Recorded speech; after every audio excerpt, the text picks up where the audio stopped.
ઓ મીરા તારી ખાઈ જવું એવી માતા બેઠી હતી તોય તું આ કર્યા ન શીખાતર શીખેલી લાલભાઈ ફૂલભાઈ લાયો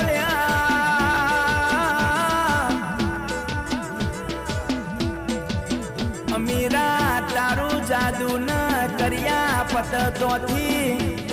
મારી સધીનું ભણતર ચાલુ થાય છે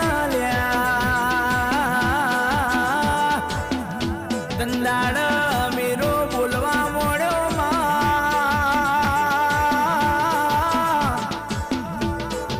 એ સધી તારા રહેવું હોય તો રે ન કર મારા પગના જોડા મારે દાડ મારી સધીન લમણે ઝાટકો વાગ્યો